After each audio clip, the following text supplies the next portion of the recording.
Hello and welcome to another episode of the Full Force Weekly, brought to you by Generals Reborn.com, with me as your host, Christopher McLeod AKA Diagnostik80. For today's episode, Pat is on a jolly at Joefest, so I have drafted in a friend of the show, Travis Moody, from fellow YouTube channel A Toy Kinda Mood.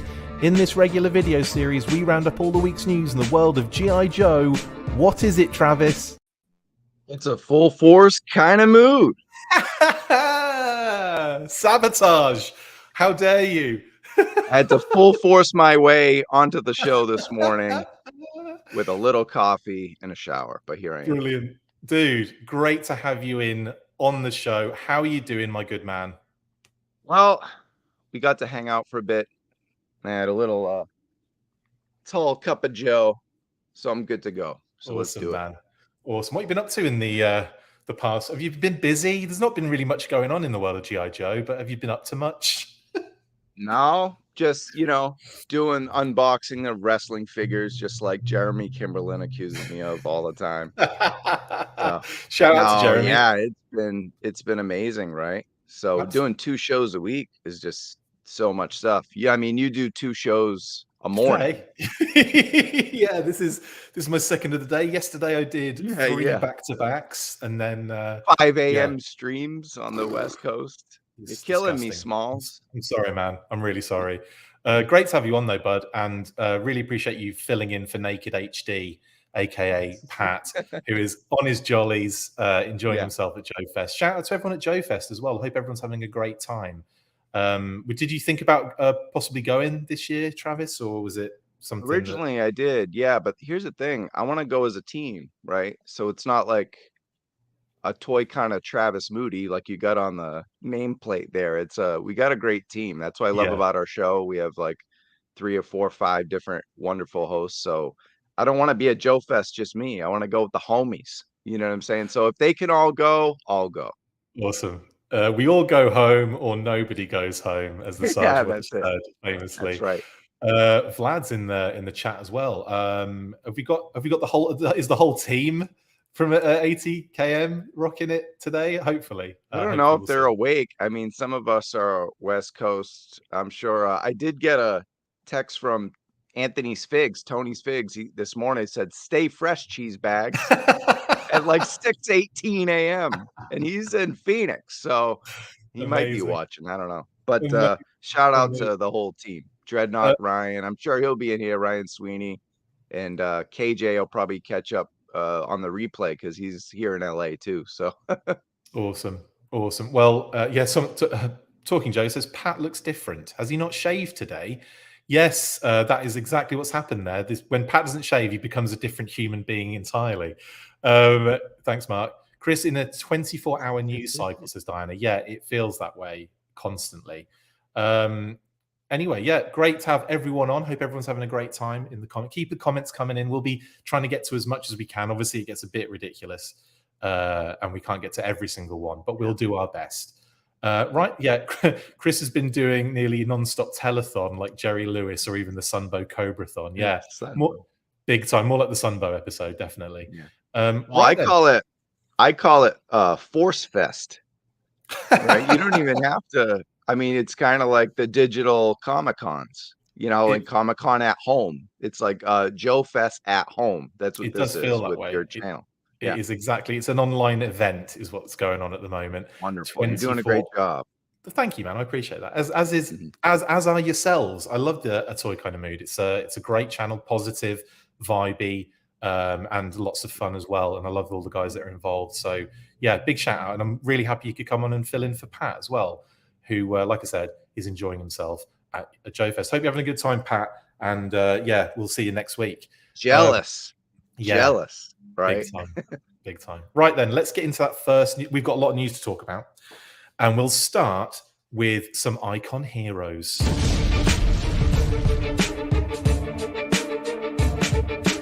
SDCC is almost upon us, and you know what that means. Random G.I. Joe merchandise from every single outlet you can think of, including Icon Heroes, who have revealed 2 more of their fun G.I. Joe bobbleheads. First up, we have cartoon colour homage Snake Eyes in that almost purple colour that he was so synonymous with in the Sunbow animated series, and a Red Ninja repaint of Storm Shadow. Now, both of these will be available to pre-order ahead of SDCC via the website from June 13th at 10 AM Pacific Standard Time.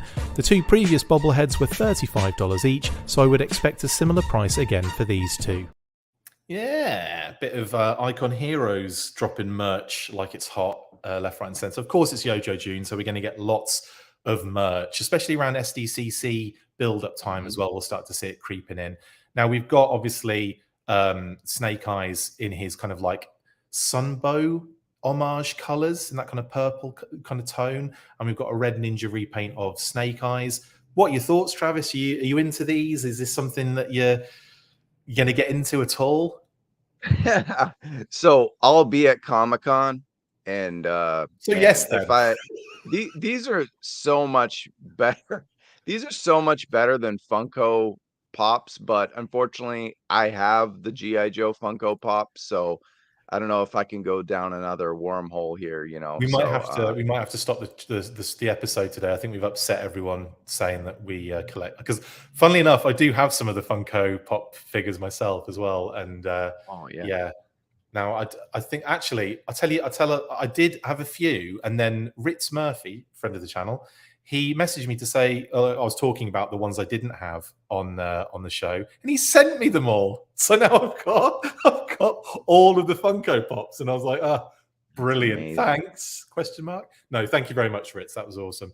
But is this something that you could see yourself picking up from SDCC on a slow day? In my current situation, I'm lacking some room, so probably not. But since I'm going to Comic-Con, if I stumble upon them, probably, right? Just it's G.I. Joe. That's the crap from Full Force. I gotta get it now. Thanks, Chris. Give me my Venmo request $70 from it. Yeah, it's one of those things. Definitely, when I was at cons, it would be like, it chilled out a little bit. You got the 2 things that you wanted, like the 2 crazy exclusives that you needed, right? Like you've been in a queue for it, or you managed to get there on like when the dealers were setting up or something. But then you're walking around a bit and you're like, oh, okay, it's not fun and everything, and then you see something like this and you're like, right, well, I'm buying them then. And you come home with a ridiculous haul of things that you're probably never even going to open, right? No, they just stay in the bag. They're still in the Comic-Con bag 2 years later, like like the free comic book day. You go to line up for an hour with all these people. You get all these books that are like 10 pages long, and you never read them. That's actually very true. Like I remember, I did used to like free comic book day, but if there was like a Turtles issue and a Street Fighter 2 issue and a G.I. Joe issue, I'd be like, I'd be so excited. But then I'd like read those. I'd grab a few others, but I don't think I'd give any of the others like the time of day. It's really like, I feel bad because it's, the whole thing is to promote those issues and stuff. But I don't know, and sometimes you'd be getting like an Avengers or an X-Men issue, and if you hadn't been keeping up with the kind of continuity, it was just so random, wasn't it? Yep. Well, the problem with these is if they sell, then they're going to come out with a dozen of them, and then there's no way you can't get Lady J and Flint and Snow Serpent and Eel. You gotta. It's just I don't know. I probably won't get them. Dude, if they did Snow Serpent and Eels, I'd be all over those. All right, well, never mind. Amazing. I think the more obscure, like Red Ninja isn't necessarily obscure. It's not often, but it's not obscure. Like if they did something super obscure, I would probably get it. Like that's how my mind operates. If it's too like Snake Eyes, Destro, Cobra Commander, I don't know. But if it's going to be something like Downtown, Ice Cream Soldier, Hardball, Cyber Viper, then I might be into it. I might be like, yeah, let's do this stuff. Anyway, well, here's the thing. I mean, that Storm Shadow is that's a Red Ninja that's clearly Storm Shadow by the sculpt. That's really cool, right? That they did that, and that Snake Eyes kind of with the pose and the coloring there, the colorway. It's a little, they're offering something pretty unique considering they're the two most famous characters in the lore. Totally. Like and again, like it's probably like a good go-to when you've got like your Snake Eyes and your Storm Shadows, because there are so many repaint possibilities. Snake Eyes, obviously the cartoon homage is one that a few companies have done. DST have done it with the statues. You know, with Storm Shadow, you've got Ninja Ku as well, so the kind of all black kind of costume, and then you've got there's so many. There's a whole smorgasbord of colorway. Yeah, and now because of what is it, the HISSTANK, like the Yakuza Sub-Zero looking Storm Shadow is like popular again. So Lenny may have to rethink that one, right? That actually, I would not be opposed to them cranking out a classified Storm Shadow in that design. I would not be opposed to that at all. Me either. That, especially considering this entire most recent wave literally is all tattoos. It's only scrap iron because he's covered up that you can't see all his tattoos, I think. And how Torpedo. cool would it be to have rock and roll and the Yakuza Storm Shadow like fighting or hanging out or something with all their tats? All the tats, man. It'd be Yeah, sweet. Shipwreck as well. Shipwreck with his. Yeah, totally. Even Copperhead has one on his. He has the sleeve, the card up his sleeve kind of scenario. Anyway, yes. Rachel says if they did a Headman bobblehead, I might just have to get one. Headman would be dope. I don't know if they're ever going to touch Headman and the Headhunters because of the. I don't know. They might do. They might do. That would be. I'd love to see the pinstripe suit scenario. That'd be freaking amazing. Yeah, cool. Right then. Well, that's Icon Heroes. Next up, we have, because there's a lot to get through, and there's like these are kind of like really chunky news stories, like really like. I know we're spending 10 minutes here on bobbleheads. Let's move on, Chris. What are we doing here?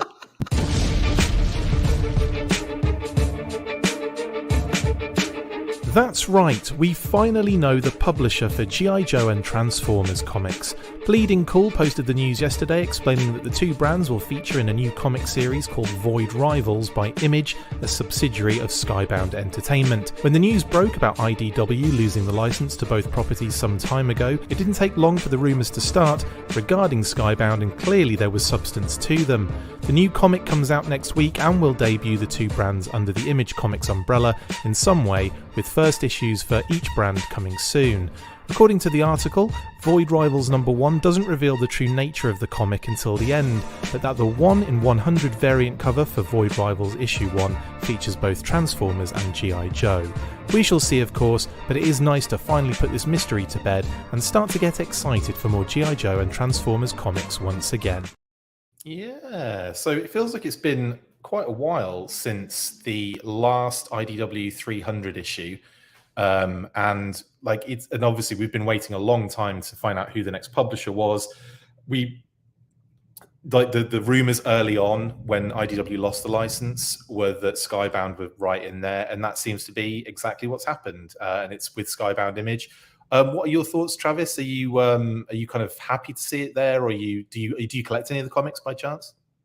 Yeah, I'm pretty much a long time. Even when I wasn't like buying the toys in the late 90s, early 2000s, I always kept up with the comic books, so that's from Marvel to IDW and Devil's Due and whatnot. So going by the movie, right, Transformers Rise of Beasts, your audience knows what's happened there. Even if they don't see the movie, they know there's kind of a tie in there. And I think this is the way to go. Like, I think if you're going to get the publisher, and Transformers obviously is a more popular franchise just because of the movies and everything, and then they constantly have media. Transformers, like when it comes to toys, I think G.I. Joe is hotter, but when it comes to media, Transformers blows it away. So why not tie into Transformers to get that audience? I think it's a smart move initially, and that's what the movie's doing, and it seems like that's what the comic's doing too.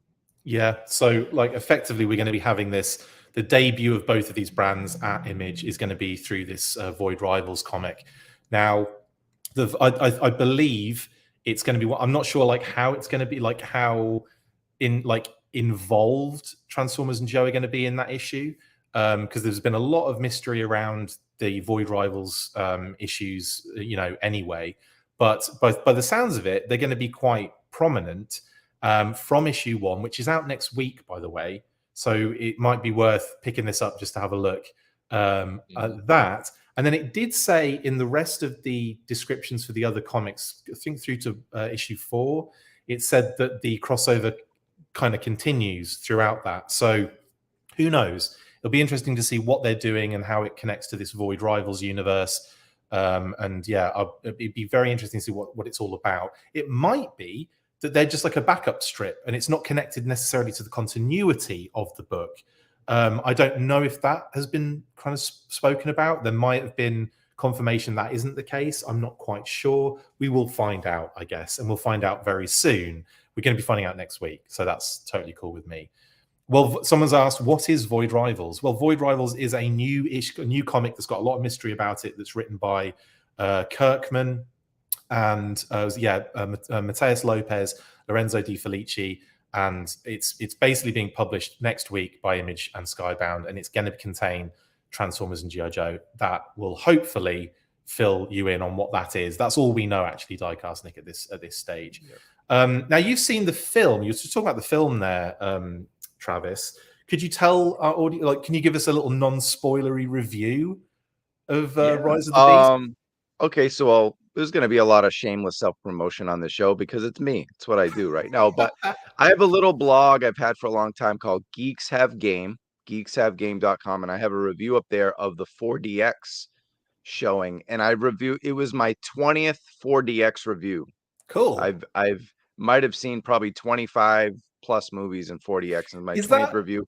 Is that where they spit water at you and take you on like an entire ride? It's like when basically the seats are doing this and they're rocking back and forth and there's, wind and heat, and it's like going to a ride at Disney, but for $20 instead of 100, right? Instead of $1 billion. Yeah. But this is Rise of the Beasts is probably, and it could be the best movie I've ever seen in 4DX. Not the best movie, but the best 4DX movie, if that makes any sense. Yeah, totally. And after 20 of them, you figured it'd be all the same, but they just kept adding, different effects and everything. So if you're going to go to the movies, pay an extra $5-6. I promise it's worth it. Don't buy popcorn if you can't, go see Rise of the Beast in 4DX because it's an experience. I'm just going to watch it on my phone. That's cool, right? Well, good luck with that. Look, Unicron, it's not a spoiler, it's promoted. Unicron is and as you know, it's a Galactus, it's like a planet-eating monster. So you can't experience that on your phone or your tablet or Paramount Plus or anything like that. You're like, go see it. As far as the movie, it's Transformers, but as far as acting and story, it's a lot better than what we've gotten before. And I say that as a big Shia and Mark Wahlberg fan, but they did a good job with this one, and go check it out. It's fun. And then there's a little not to spoil or anything, but we know about the tie-in too, right? And so for anybody that is like doesn't want any at all Rise of the Beast spoilers, what I would suggest right now is to just kind of like maybe mute this until we change the image in the background, and that should give you an idea as to when we've moved on. But in terms of Travis, if you want to go ahead now, you've had enough time there, guys. We're going to literally talk spoilers because we both know about this. If you don't want to hear about it, like I said, mute now. Right. Okay, then, Travis, take us away. We know about that little end scene with Michael Kelly, who is one of my favorite kind of like character actors. Honestly, I love him. I think he's great. But go ahead. Take us away. What happens? Well, basically, he recruits Noah, the main character played by Anthony Ramos, to G.I. Joe, right? So, there's two things here, right? So if you think about the Mortal Kombat movie, they made an original character, and that was the thing everyone didn't like. Yeah. Like they're like, it was a good movie, and then they had some original character the whole time that you hoped was somebody from the lore. So here's the thing. You got this guy from Bumblebee Oh wait, you probably can't see it anyway, but you get Cena's character, who, you know, you had that news burst this week, right? You want to just kind of throw that out there real quick with the Bonaventure? Basically Lorenzo de Bonaventura has confirmed that Cena is not going to be Duke. But they do kind of want to bring his character from Bumblebee back into the franchise at some point. And obviously that's all, you know, very it kind of hangs on whether Cena wants to be involved or not. Speculative, really. Yeah.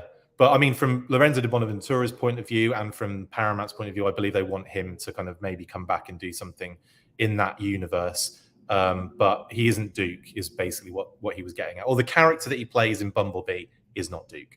Right. So my question is the John Cena and Anthony Ramos's characters, you kind of want them to be somebody, even if it's a deep cut, a D list character from G.I. Joe, because if it's an original. Now, while we love seeing original characters in our toys and stuff, I think when they do the original characters in the movies, it's just bland. It is bland. It just never works, right? I mean, like we saw with the Mortal Kombat thing. So I don't know. I mean, when I first look at Anthony Ramos, I'm like, kind of, he looks like Tunnel Rat, kind of. But then they had an origin, and it could line up. He's got was it electronics and communications specialist, basically? Yeah. So he's I mean, Army. It'd be funny if they kind of made him like Sparks, or a character like that hasn't had much like life, basically. So like I think that would be nice if they could do something like that for him. Yeah. Now the other thing I would say is, if it was new characters, I'm not opposed to that at all. But kind of like, it'd be nice to kind of make them really super fun and interesting, so that we can get, you know, a decent like figure out of it at the end of the day as well. That would be kind of cool too. Like, but the problem is those new and original characters, they come best from the minds of the comic book authors, right? So I'm not saying Larry Hama has to be on set, and as we know, he's not traveling a whole lot these days. He is at Joefest, but get someone maybe from Skybound, right? Someone to consult, so we can get a Sparks, because they don't, more than likely they don't know who that is, right? So a lot of G.I. Joe fans don't. So you need someone who's maybe Josh Blaylock, somebody who knows their stuff. There is another kind of like interesting thing as well. Now, the Michael Kelly actor who plays the guy that's recruiting Anthony Ramos at the end of the movie. Now, he is a Burke, I want to say, is his surname. He's an Agent Burke. And what is interesting about that is that there is a Burke in the G.I. Joe lore.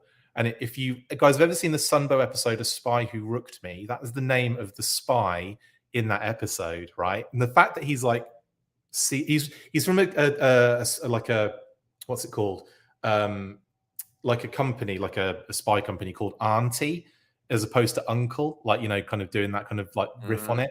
But he is effectively this undercover spy that helps G.I. Joe with this one mission that they do. And, you know, very suave kind of guy. If Michael Kelly is that guy, I'm going to be so excited if that is the case, because he's not like necessarily a major character, but if they're doing and they use Burke, I mean, that is genius if they've done that. Well, maybe they know a lot more about G.I. Joe than we're giving them credit to then, right? So if that's the mind they have, then we have faith. Look at some of these comments about like Cena, because making mainframes to Shark Eyes, that'd be kind of cool. Have Cena grow a stash and be the Sarge, says Tristan. Wrestling crossover full circle. I like that one, Tristan. That's a fun idea.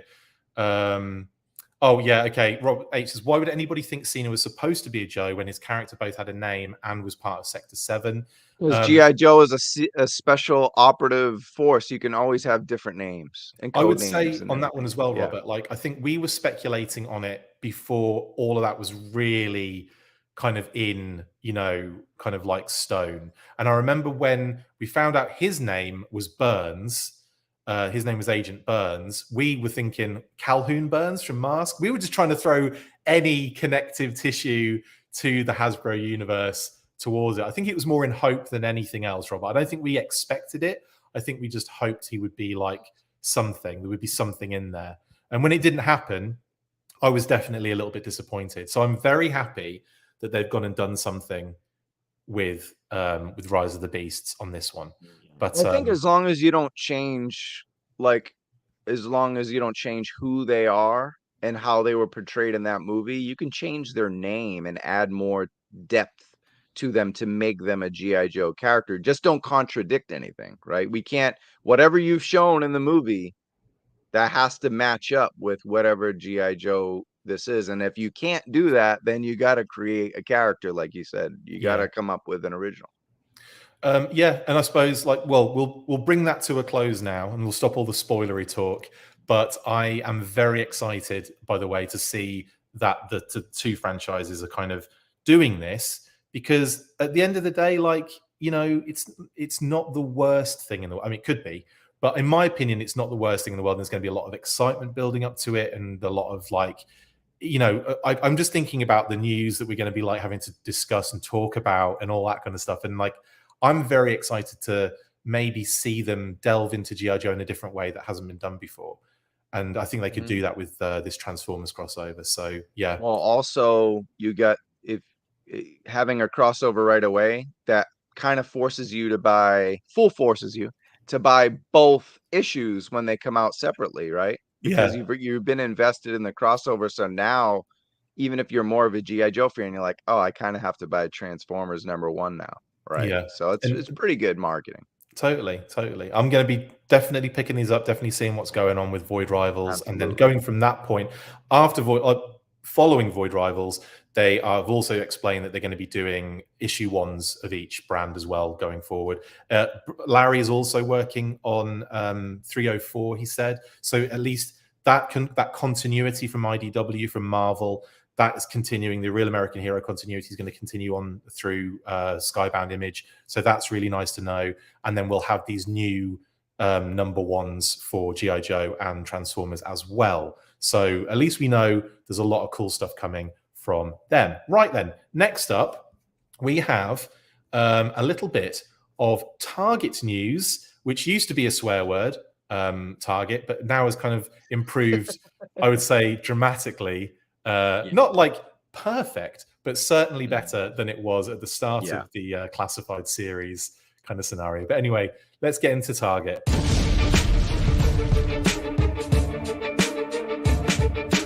Target's Summer Geek Out event starts next week on the 16th, where they drop brand new pre-orders for new brands every week for 6 weeks. There's a new release every Friday at 8 AM Central, so keep those websites refreshed just in case. There have been a lot of internal Target exclusive listings appearing over the last few weeks, so we could finally find out who Pyth Patrol Tolstoy and Nabokov are, or Poe and Dahl, and maybe we will get that Tiger Force Flint. Either way, we will be paying close attention to these drops just in case, especially during YOJOE June. Exactly. So Summer Geek Out creeps up on us and smacks us in the face in the middle of one of the busiest news cycles in G.I. Joe history. And it's I'm not going to complain. It's going to probably be more stuff. We don't know 100% if there's going to be G.I. Joe stuff for this one, but I would be surprised if there wasn't. Would you be surprised, Travis, if there wasn't a G.I. Joe? Of course, because it's YOJOE June, so I would be very surprised. And we're still supposed to get a couple more here. I'm surprised actually that they didn't utilize this for Dusty and Crimson Guard, or maybe they did, and then because they got out so early and like leaked so early, they probably just decided to drop them as normal pre-orders at the start of the month. But yeah, what do you think? Possibly. Well, here's the thing. I still see people complaining about Target exclusives, and it's hilarious because barely any of them. There's always that initial rush, gotta have it now, and then like a couple weeks later, maybe a month later, they're just clogging the pegs. I mean, they get down to clearance, and these are great. We're seeing, right, like the Python Patrol Vipers and stuff. They're just like $10 off. So I think people just want to complain because at this point, even on the website, they don't really they might sell out but they keep going back in stock. This isn't Walmart, right? This is a lot easier to deal with Target nowadays compared to the Cobra Island fiasco we dealt with 3 years ago. That was painful, wasn't it? Yeah, but people still are traumatized by that, and they keep saying, "Oh, Target exclusives." It's like, dude, slow down. I know It's not that it's not bad. that bad anymore. No, that's the thing. Like, I remember the first time I thought like, oh, we're over that now, is when I went into the store and I saw Outback in there, and I'm like, this would never have happened like a year prior. Like, there's no way I would have walked into a store and seen Outback. Like, it would have just been no chance. And so I go in the next time and there's like 4 Outbacks. I'm like, okay, we are beyond this now. Like, Recondo was in there for loads, like the Python Viper. Yeah, there was no issues getting any of these figures. So yeah, I don't see the. I think it's more of a habit thing, isn't it? It's like people just regurgitate that because it's almost habit formed. But now the same people that complained about that are posting pictures. Look at all these peg warmers, these shelf warmers. It's true. It's like there's no middle ground ever, is there? No. It's either nothing or everything at once. It's too much. Boom. Yeah. It's too much Joe product on the shelves. I'm gonna sell. Nothing's worth anything anymore. I'm selling all my Joes. Target exclusives are so easier to acquire than Walmart, and I have to agree. If like what I would say is the pre-order system is better than Walmart's. Oh my god. You're either like pushed to delays until they cancel it on you, or they send it to you via catapult or carrier pterodactyl, and you get it, and it is just like literally been eaten, chewed, crushed, all sorts. So yeah, I would say Target. I got the animated Spider-Man from Walmart, that exclusive. Yeah, from the animated series, and I pre-ordered it, and it was in like limbo for I want to say 8 months, where it was like delayed, not enough product, and then the pre-orders came back up again. But my like that whole thing where they don't ship your pre-order, but then they keep posting it. So then I got it, and I got it 1-day delivery. It was in a mailer, but it was mint. Wow. I couldn't believe it. But that card the guy delivered it by hand like that. Just I know, but yeah, it's Walmart for you. Yeah, big time. Yeah. And like what I would say as well is obviously we've got a lot of recent leaked listings and other stuff that's kind of like crept out over the last few weeks that insinuate that we might have something for this particular, for the G.I. Joe thing for the Summer Geek Out. Tolstoy, we know, is a Python Patrol character, $24.99, which is going to be a standard issue single carded figure. We know that Nabokov is a figure and vehicle at $44.99, and it's also Python Patrol. We don't know what it is though, so that's still like, and we also know that Poe and Dahl are Target exclusive listings. We know that they're redecos. We don't know what redecos, and we don't know which one is which because it's one of each. It's a Tiger Force and a Python Patrol, but we don't know which one is which. So hopefully that's all the information we know about those particular listings. And then there's also, we'll get onto it on the next news item, but there's also a Tiger Force Flint that is has been leaked in terms of listings as well. So we know, pick any of those, I guess. Right. Mm-hmm. No, these are the perfect exclusives, right? There's a lot of people who don't like Tiger Force and Python Patrol, and then there's the people that are all in. So it's great. You don't need them. Yeah. And you're not missing anything. Exactly. If you're not into that kind of stuff, totally agree with you on that one. So what are we looking at with the $44.99? Like some kind of Python coil or something like that? Or I'll tell you everything that I know and my thought process on it. So the information we have at hand suggests figure and vehicle, but it could be a miscommunication. It could be incorrect. The thing I would say on that is at the price point, it's closer to a figure and pet, but and that makes me think like Crocmaster maybe, because obviously Crocmaster's been in the Python Patrol in the modern era, 4-inch era, right? And that would mean we get Fiona in red, which would be absolutely phenomenal. I'd be all over that, mate, like 100%. But we don't know is the answer. And at that price point, it does rule quite a lot of things out. I don't think there's a lot. One of the rumors was that it's Televiper and Trouble Bubble, which I would say 100% I could see it happening. I don't see it happening at that price point unless they cut a lot of things out of the regular version, like all the different heads and some accessories and maybe even the mine, you know, to kind of get it down to $44.99. But yeah, I think the coil cycle is I mean, when you think about that, that is the price point, isn't it? For $44.99 would be a coil cycle and Figgle, wouldn't it? Right, because that's what the RAM was too, right? The same price with breakers. So could be a Python RAM. They could just be ramming it up. But I mean, I do like your Crocmaster pick, but yeah, I don't think would Target want a reduced, you know, because they would probably want more money, right? Or they could be like, well, we don't want shelf warmers, so we have to have it at $44.99 too. Where they do take out the additional, like you said, that's also a good guess with the flight pod. So a Python Patrol flight pod is going to be some big ugly globe that I want. Some yellow, some neon yellow. Totally. I reckon they do it in the vehicle deco. I reckon they do it in the black with the red pattern, and then like that phased white that's kind of no, I'm kidding about the bright yellow globe, but that would be fantastic. But then you could, dude, the dome could be color though, couldn't it? It could be like tinted in yellow or something. Tinted yellow. Or red. Oh god, that'd be so dope. Yeah, I'd be well into that. And obviously a Televiper. Why, yes, please. Yes, please, and thank you. And thanks to the modern era, the 4-inch modern era, there are 2 decos, one for a Televiper officer and one for a Televiper. So I'd love it if we got a Televiper officer with the trouble bubble and a Televiper regular as like a single carded job for Target. I think that would be well good. So yeah, and then obviously with Poe and Dahl, those are interesting ones as well. Actually, no, before I go to them, Tolstoy. Now, there's another kind of rumor that it's a Python Patrol Ninja, and that makes me excited. Like that sounds freaking amazing. But I don't, you know, maybe the Storm Shadow body, maybe the Red Ninja. I don't know what they would. Maybe Kamakura body. Yeah, Kamakura versus. Yeah, the Blue Ninjas as well. That's true because you want to do reuse. Yeah, that's a good point. Yeah. Oh wow.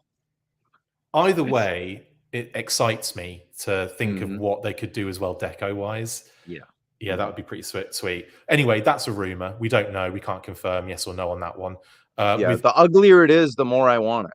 So. Isn't that weird? Like I'm kind of weirdly the same on that one. The Crimson Guard, I was like, yeah, please, all day long. Poe and Dahl are interesting because we know they're redecos. We just don't know who they are. So with that, who are you thinking? Because you know, it's one's going to be Tiger Force and one's going to be Python Patrol. Who would you bring in? And we know one of them isn't Flint as well, by the way, so you can keep him out of the convo for now. Good question, huh? Oh, who do we got left in Tiger Force that we need? Roadblock. We're due for a roadblock. We got like 20 of them out the gate, and he's been quiet. He's been really quiet. We even got a heavy duty roadblock. Yeah, I mean, why not? I think now's a good time for another roadblock because a lot of people jumped in late. That was, you know, it's been a couple because we got the Amazon infantry one, right? So yeah, I think that is the one they would do that. I think with the Tiger Force deco because that is effectively what the Tiger Force vintage figure was. Right. So I think that would be phenomenal. The helmet with the yellow with the stripes on it. All day long. Yeah, all day long. So that's the best one by far, right? Because that was the one that nobody complained about. I don't think. Yeah, totally. The heavy artillery one was sensational. A few people, Aaron E. Nichols has said Tiger Force Roadblock. Obviously, Viper Scout says Tiger Force Roadblock as well. I got a guess for the. Well, I was going to say a guess for Python Patrol. Mine would be Copperhead. Copperhead, you're just coming out with them now. There was that later version as well. So, I wonder because you know the one you reviewed, the teal is different. It's a green. I do like the fact that it's more. It doesn't pop out as much in the main line, but maybe you go real funky with the the Python Patrol one, you know, since they changed the art deco on the first. I could see them doing a retro carded Copperhead with the teal. Probably, that's a good guess too. I could see that happening, honestly. But yeah, I love the Copperhead shout because that is a stunning Python Patrol deco as well. Leon Chamo says, do a TF Falcon and fix the fug mug. Yeah, like I think I would probably go with doing him in Night Force. Do him in Night Force and give us a new head sculpt, and I'd probably be very happy with that. Right on. Jeremy Kimberlin says, I want a Tiger Force Wreckage Sabretooth. That's again a good shout. That would be a redeco of Firefly. And of course, we know that Firefly is, in the next 5-figure wave. So that's pretty amazing. Right. All of these are great shouts, guys. Is it too much to hope for Python Patrol Pythona? Too much, probably, but I would be all over that, Slave. Absolutely all over that. Yes, please, and thank you. But these days, Target is, before Target introduced characters, now Target is more of a repaint of something we already have out, right? Yeah. Am I right or wrong about that? More or less. They have done a few pre-paints in the past. Good timing, Shark Eyes. Outback came first, obviously. Recondo came first. We haven't had a Recondo redeco yet.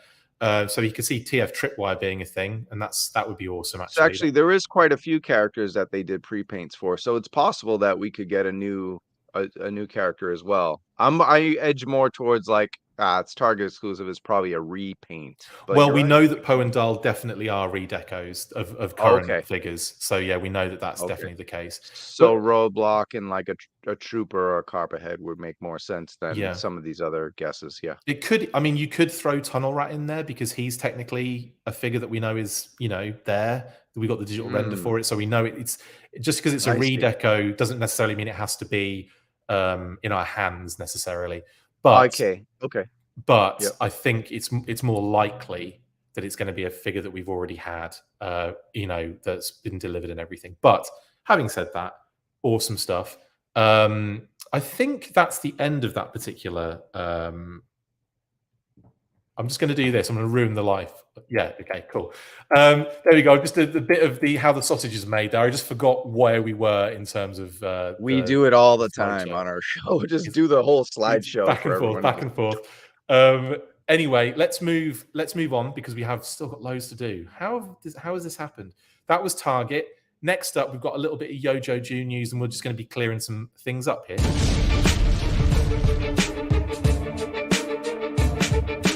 The insanity of YOJOE June continues as a set of pre-order dates and a new batch of possible future classified releases have been revealed on HISSTANK.com. The Joe forum and news site revealed a number of dates set in June for more pre-orders on the 14th, 21st and 28th of the month. No clue if they will all have fan stream events, of course, as it is more likely they will all be accompanied by a pre-recorded mini segment like the one we had on the 1st of the month. They also dropped a list of what they know so far, and there were some eye-opening additions in the list made up of various rumours and info gathered from different sources. We have more details to add as per usual and can fill in some gaps that the list has. First up, we have the next 2 waves of 5 standard figures, which they ever so slightly have a bit twisted. The first wave of 5 figures will actually be Grunt, Firefly, Crimson Viper, Lowlight and Tunnel Rat, with the following wave consisting of Ripper, Hawk, Helix, a character yet to be announced so we won't give it away just yet, and Buzzer. The Nightforce Shockwave edition sounds awesome, but we can't confirm anything there. We can say that the Snow Serpent, who was also incorrectly listed as one of the standard 5 figures in the waves, is actually going to be a separate deluxe figure. Of course, we know the Steel Core 2-pack will be on its way eventually, but they misplaced the 2 exclusives. The Crimson 3-pack featuring the Baroness and the twins was for PulseCon, and Chuckles will be the SDCC exclusive. Even more interesting is the addition of the Amazon exclusive Arctic Ninja Nunchuck, which from what we are aware of will just be a regular nunchuck, but it will be fun to find out when he gets revealed officially. Finally, we have a few more possible Target exclusives to look forward to, with Tiger Force Flint, who we can confirm is coming, as well as the 2 Python Patrol rumours of a Ninja and a redeco of the Televiper and Trouble Bubble. These 2 are connected to the recently discovered Tolstoy and Nabokov listings, and I would say are closer to guesses than most of these listings so far. Quite a lot to digest there, and hopefully we have been able to clear some of those up for now. June is going to continue to be extremely busy for Joe fans, and I wouldn't be surprised if it continues into YOJOE July, Adventure Team August, Serpentor September, October Guard October, Night Force November, and finally Yo Ho Ho Ho Joe December. Sorry, I can't help myself. Also, I saw you dancing away to the music in the background there, Travis. I need an album with it. Yeah, so Yojo June, we had the pre-order dates basically kind of revealed, and it was actually through Entertainment Earth and then reported by HISSTANK, Toy News International, everyone basically. So the Entertainment Earth has this drop zone, and they popped in their Yojo June pre-order dates, which was the 14th, the 21st, and the 28th, as you can see, rudimentarily scribbled on that graphic. I did that by hand, by the way. On that graphic on the image. Now we don't know. Well, we can't say exactly what's going to be dished out on those days, but obviously we can kind of clean up some of the rumored listings that HISSTANK had, which they have changed, by the way. Now I will say, Fran contacted me and said that they changed some stuff around, which is great. And yeah, so like effectively, this is one of the waves, or one of the next waves. Grunt, crappy looking wave, huh?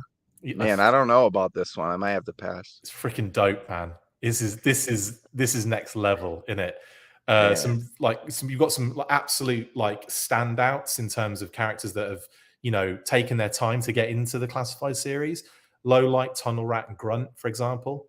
We've got a kind of jigging of Firefly, going back to the kind of the roots on that one, and we've got your kind of, you know, your repaint in there as well with the Crimson Viper. It's pretty solid, isn't it? There's 5 pieces. Is that got like gridiron gear on it? Yeah, I did like a Maverick kind of version of it. So now I really need that Firefly, because I need a Firefly. I don't have one because I made this guy. I don't know what he is, a bomb specialist pilot, but it's freaking cool. He only deals with bombs on planes. There you go. Works for me. Pretty dope. That's awesome, man. Ryan Sweeney. Hello, Ryan. Another one of your team. What up, Dread? What's up, Moody? Anyway, yeah, pretty solid. And then obviously the next wave we have. Wait, hold on. Are we going back?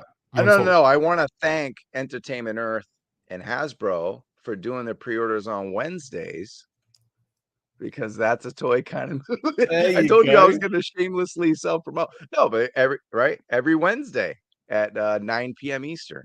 That lines up nicely, doesn't it? It works perfectly. So there's no way we can't cover that. Did Emily reach out to you? Did she email you and say, "Hey, Trav, could you? Are you cool with us doing Wednesdays?" So that lines up. Yeah, I had to think about it for a little bit and get my lawyers and see if, you know, the arrangement would. But yeah, we came to a good agreement. Yeah, we have an agreement. Yeah, we had a handshake agreement on it. So amazing. We're good.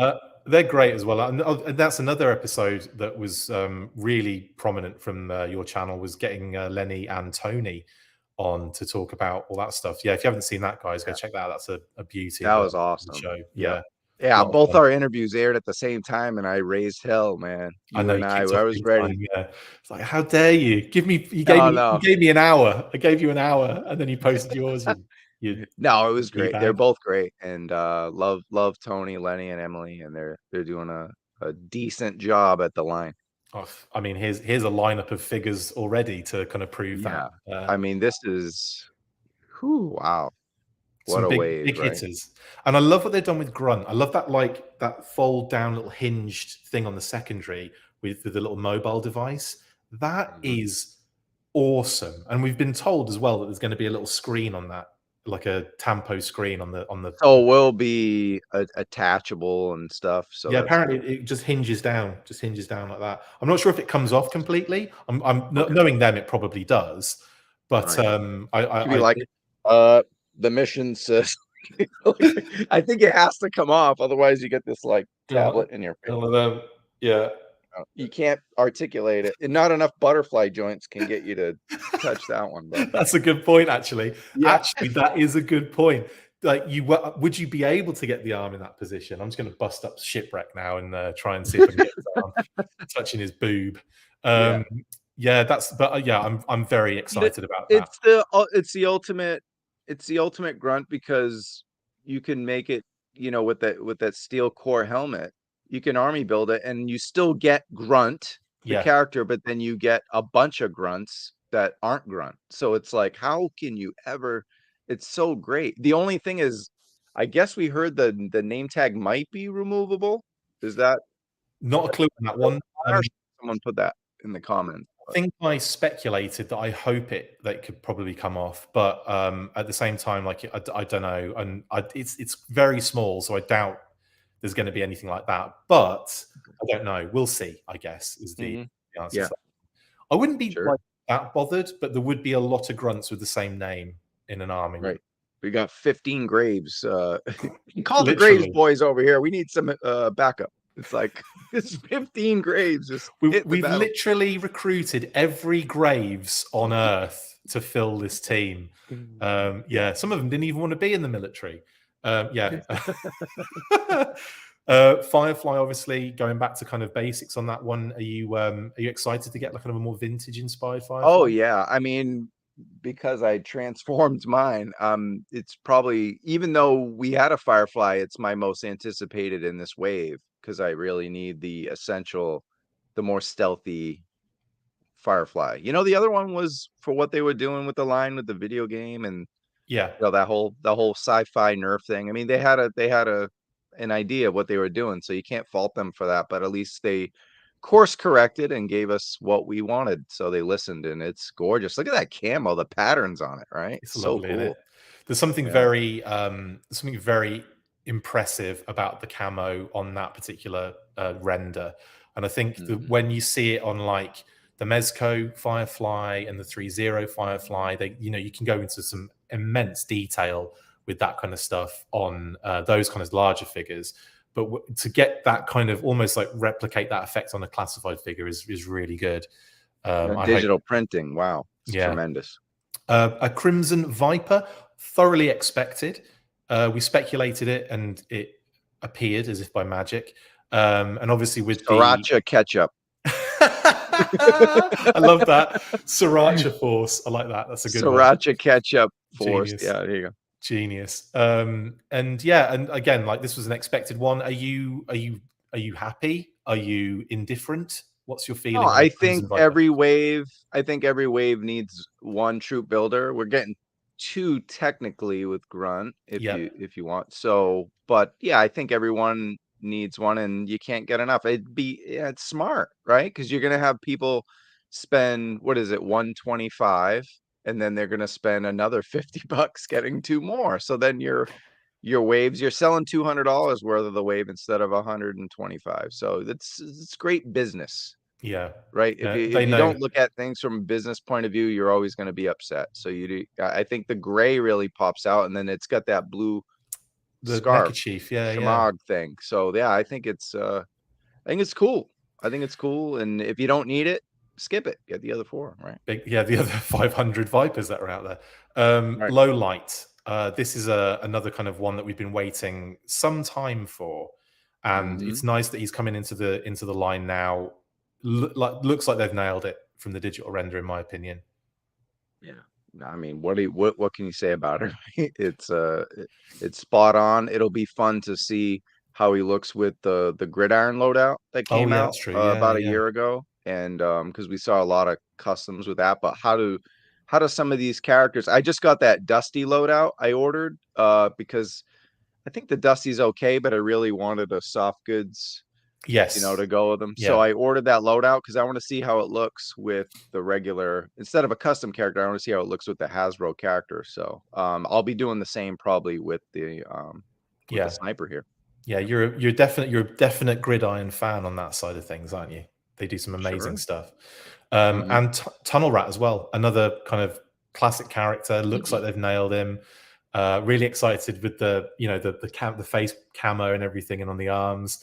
They've gone all out, it looks like, to kind of get as much vintage accurate stuff on Tunnel Rat, and thrown a couple of updates in there as well. He comes with like the night vision goggles. So does Firefly as well, and that little four-wheeler drone that Firefly comes with is kind of fun as well. So lots of cool little updates they've thrown in with those. There's like a kind of a shadowy stealth theme going on here, not necessarily Grunt, and maybe not the bright ketchup and Sriracha Viper, but the other three characters kind of all fit into kind of that Night Force scheme that we're kind of getting, so if you will. So Really And cool. Tunnel Rat is in Night Force as well, so that would be great Yes. to get him done Yes. in that.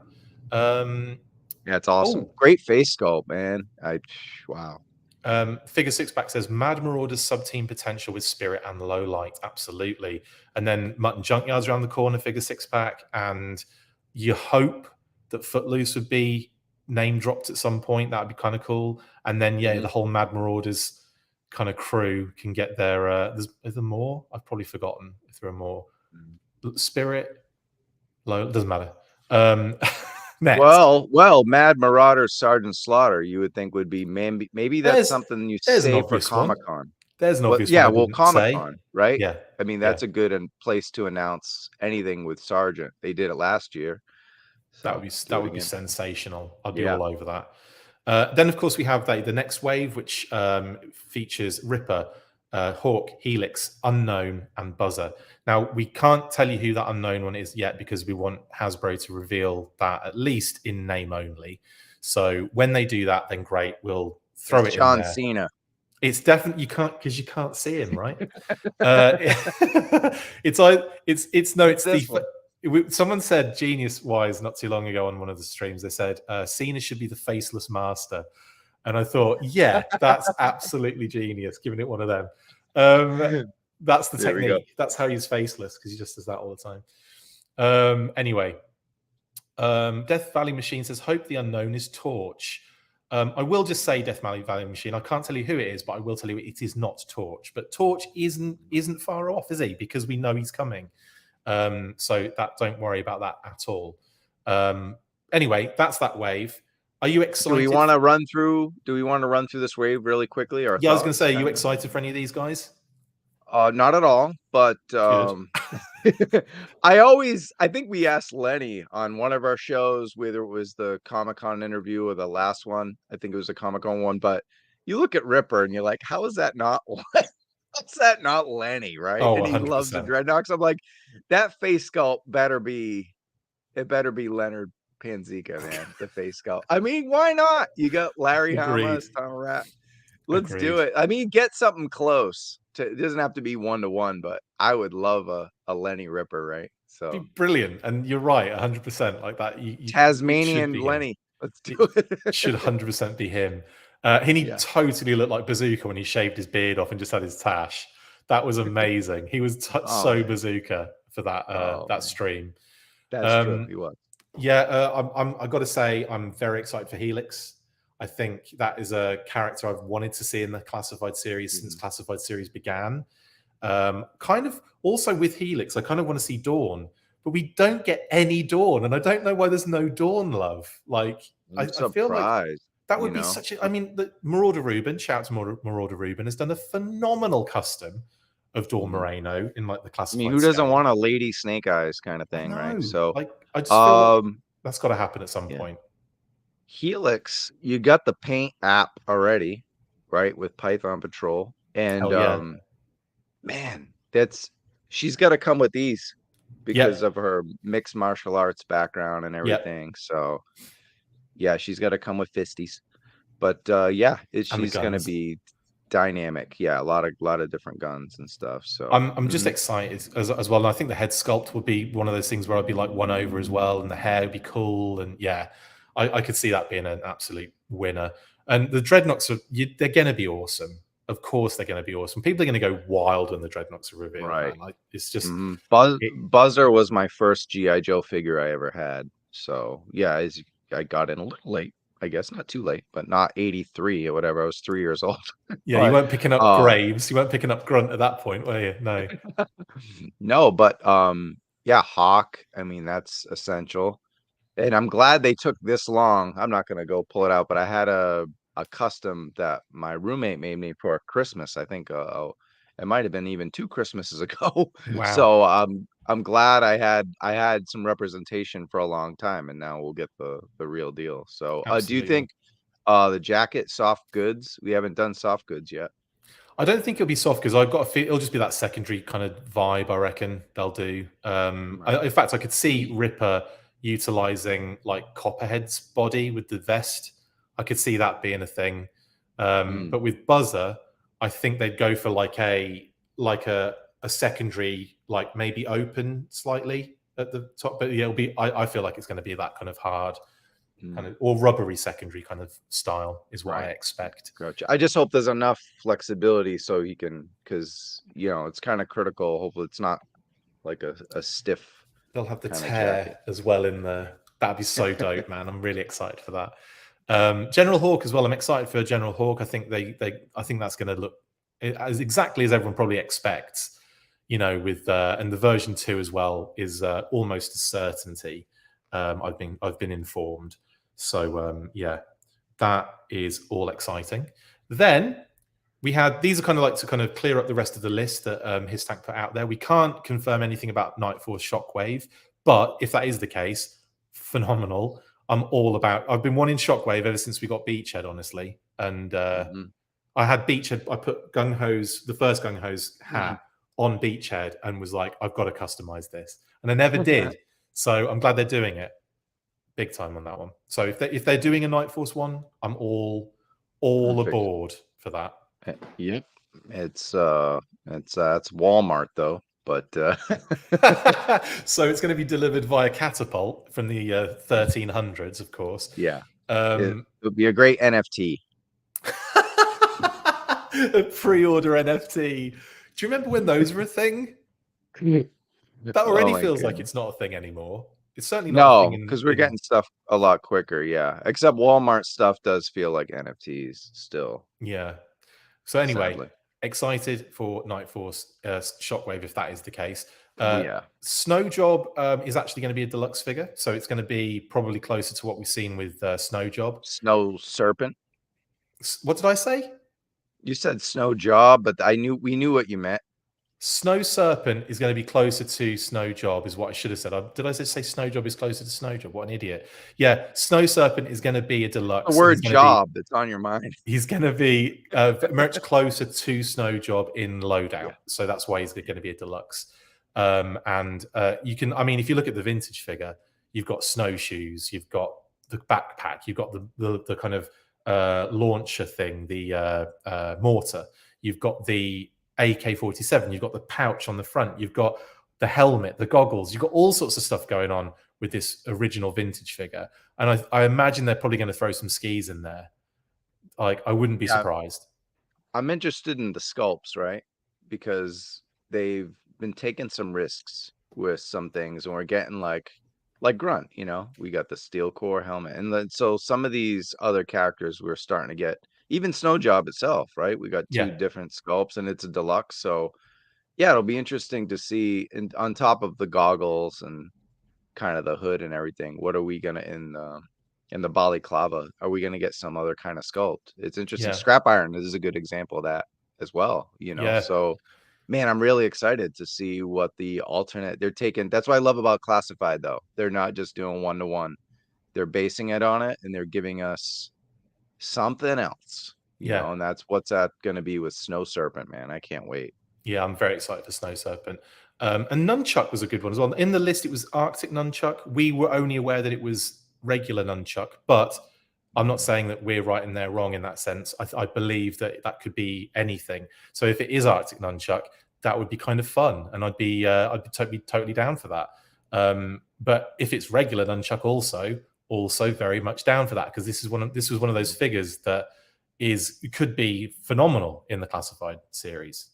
Right. So left field choice, but completely toyetic.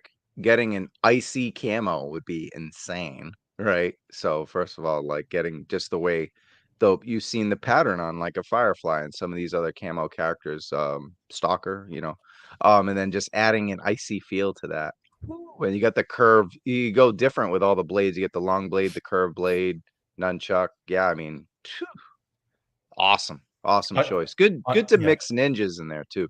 Sorry, definitely. No, I absolutely agree with you on that one, 100%. A good point someone just made there that I've now lost. I don't know why. Oh yes, Viper Scout. Ski ? No, rocket powered snowboard. Actually, that is genius, Viper Scout, because obviously the second version of the Snow Serpent does actually have a snowboard, so that would be a perfect homage for that particular version. And if it's deluxe, you can include something like that too. Big time. So I'm all in on a snowboard if it's a snowboard Viper Scout and not skis. I'm totally down for that. And that'll make for a really, could you imagine? Can you imagine what the visual product images are going to look like for the Snow Serpent versus Snow Job and the Arctic Bats, like skiing down like mountains and stuff? I'm more excited about their product imagery than I am about the figure. That is mental. Right. Because this is us with the figures. That's it. And Yeah. then we put it on a shelf. And Yes. theirs is like a whole world. And then we get Easter eggs on the box. And like, Yes. it is like they're going on another level with this stuff. I know you're right. We're just going like, and here you can see it's yeah, we're like, groin. yeah, we finally got it in hand. It's like not even fun compared to what they're doing. It's like, no, it's hilarious. Well, that's why they put it on the box so we can at least like live through it that way. We can imagine the fun we could be having with it. We can just imagine it. Well, I want to ask you about that, right? So the photographer, if they go back to plastic packaging, do they do on the back? Do they do the photography on the back then? Because I still want that photography somehow. I do as well. I genuinely, here's, shout out, shit, right? I am really enjoying these boxes. I'm really enjoying like the render, the homage, all of the like the stuff in the background that you can kind of like spend hours just to like going, is that from that episode? Is that from that episode? And then the Oliver Barrett art on some of them so far, not all of them, but he's done the majority of them. Right. And on the side, there's just so much interest for me on this box. The window is going to definitely decrease some of the interest for me personally. And I know it's mental because I know loads of people have been kicking off about it. And again, I'm probably happy for it to go window and happy for it to stay as it is. I'm not that fussed. Like, it doesn't bother me. But I'm happy that for the people that it is bothering, because it's a lot of people that it's bothering, that they're finally going to be able to get that window that they need again. And that makes me happy that they're doing that. But I do wonder with you, where are they going to put because I want to see that. I want to see that render in some sort of environment. Show the back of the box real quick. Man, because there's not a whole lot of room unless so where they show the figure with all the accessories, make that a small box and put the big artwork on the back, the photography, I mean, they're working on it as we speak. It's something that they're good luck to them, man. That's a task. They've had to change it over and over again. It's not their fault either. That's kind of mandates from above. So yeah, we had that first wave kind of style with the cutout star. We had the non-plastic with the all artwork on the front and a small render. We've had this. Right. We've had this one. And now we're going to go back to a window again. So effectively 4 major iterations of packaging in 3 years, or in as many years. That's crazy, isn't it? Mm-hmm. That's one a year. Yeah. I'm like you, where I get it, right? You got to go back if you're approved. You got to go back because probably the loud vocal majority, whoever it is, they're very loud about it. So you got to do it. But man, a lot of the last packaging has been received really well too. So they have to find a perfect medium. Sorry, I had to highlight this from John Kane. Looking at Travis, don't know why he reminds me of a live-action shipwreck. Now that you're showing the box art, all he needs is the sailor hat. Go get the sailor hat on. YMCA. I'll be the construction worker. I'll go grab a hard hat. Paramount, I'm looking for work. I know there's a writer's strike right now, but when you get back together, give me audition, man. Shipwreck right here. Down here. And you're an actor. You're an actual working actor. So yes. Let's get what I do for a living when there's not 3 strikes going on at once. Instead of stuck in the house all day with my toys. Oh, I'm not sure. Give me some work, Paramount. I think I prefer that. Anyway, I think I'm at the end of this. Yeah, we're good. No, I'm not. One more. Tiger Force Flint was another shout out. And that was obviously going back to what we talked about with the Target stuff. We are aware that Tiger Force Flint is, and we can confirm that there will be a Tiger Force Flint coming. Do you think there might change the figure a little bit, or do you think it's just going to be a straight up redeco of the one we've already had? I think with all these changes, to me, like even Dusty looks like. Do you have that one in hand, Dusty? No. They've made some paint app not corrections, but advances a little bit, right? They're not just Yeah. cheap repaints. So I could see them changing. I mean, you're going to get stronger articulation and everything like that too, right? So More than likely. yeah, I don't know if they'll go too far out. I hated the shotgun. That was a thing that You're not a I fan think of that? almost no one liked it. I So liked it. maybe they replace that accessory. And overall, I like the face sculpt, but some people didn't. So maybe they'll just make it a little stronger. But otherwise, probably just a repaint. I love that head sculpt. I think it's got John Hamm vibes, and I'm a big fan of John Hamm. But anyway, anyone whose name is also food. Anyway, that is, I think, everything on this. Yeah, did it again. Let's move on to the last news story, which is a bit of a bonkers and long one. So hopefully you're in for the ride here, guys. But it's HASLAB.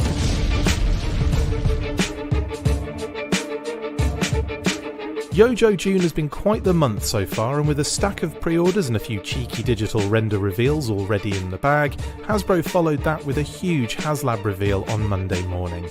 Yes, the worst kept secret in the world of toys was unveiled at 11 AM EST when Emily and Lenny took to our screens to feed our eyes with one hell of a G.I. Joe Classified Series offering in the Dragonfly with Wild Bill. And boy, did it move fast. In what seemed like a flashback to last year's HISSTANK campaign, the Dragonfly flew through the Ks to reach the initial backer goal of 10,000 in about 26 hours. We are still closing in on 13k, which will unlock Night Force Ripcord, and then hopefully we will find out the next of 2 remaining known tiers. The base package features an impressive flight stand, blast effects, multiple options for armaments, exterior and interior lighting, and a winch.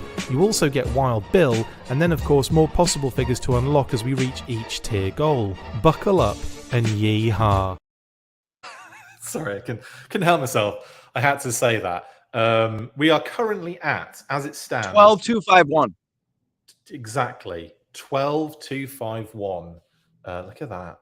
That's 10,000. There we go. 12,251. And there's still 37 days, 12 hours, and 46 minutes to go. Do you think they're going to make it, Travis? Can they? Yes. I told Emily and her lawyers, my lawyers, don't unlock 13 until Wednesday morning and then reveal the next tier for a Toy Kind of Mood exclusively. Amazing. So it's going to work. I think it'll work out that way. Actually, the way it has been moving is obviously it's slowed down considerably, but so did the HISSTANK at this stage when it happened last time. So I think, I don't know, I've got a feeling if they do another, I think if they do another reveal before they get to 13k, I think it'll start moving rapidly again. I think it'll start picking up speed.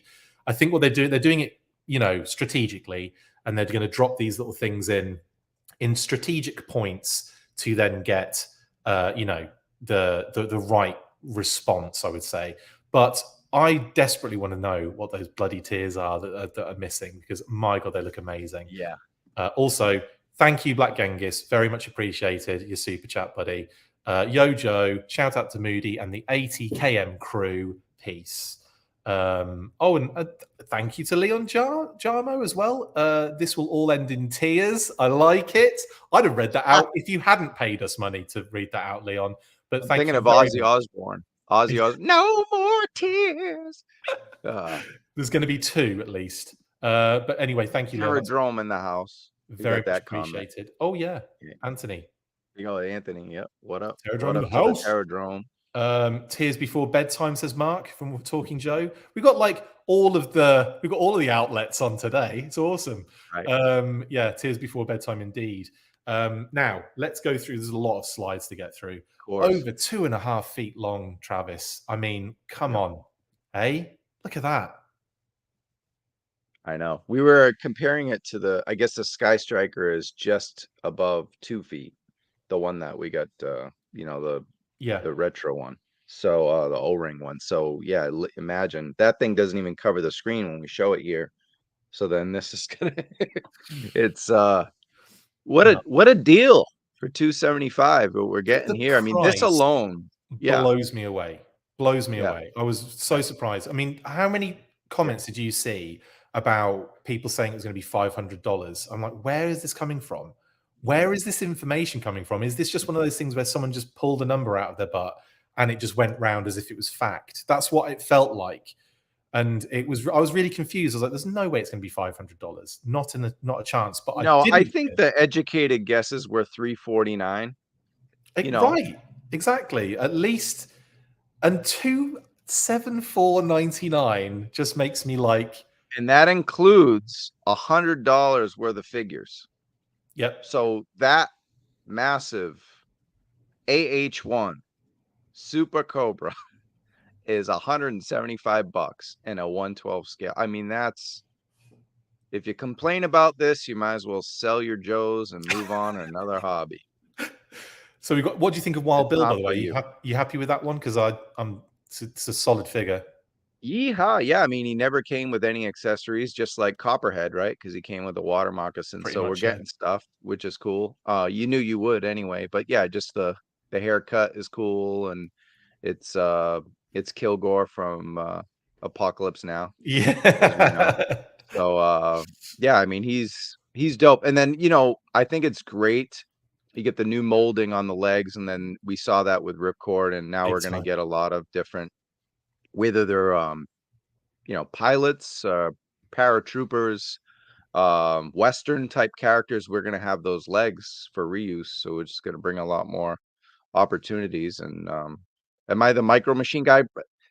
Like, what am I doing here? I was just getting to Ripcord because you mentioned Ripcord. So I was just zipping through to get to those legs again, and yeah, like there's there you go. Something I didn't notice actually originally was that he's got because it says it calls it out in the accessories. He's got an altitude gauge on his wrist, and I was like, oh, that's freaking cool. So nice. you can just about see it on his left wrist on there, Yeah. but apparently I've got a feeling it's going to have a little bit of like a tampo or deco on it or something. But really, just little touches like that make me very excited for this figure. Again, we've got like goggles, we've got a helmet as well option, we've got the tank and everything, like the oxygen tank. It's just great. And the weapons look great in that deco with the green on them as well. Like, just so cool. It's a lot for $25, right? Compared to, I'm saying, the modern day inflation, post-inflation, whatever we're calling it.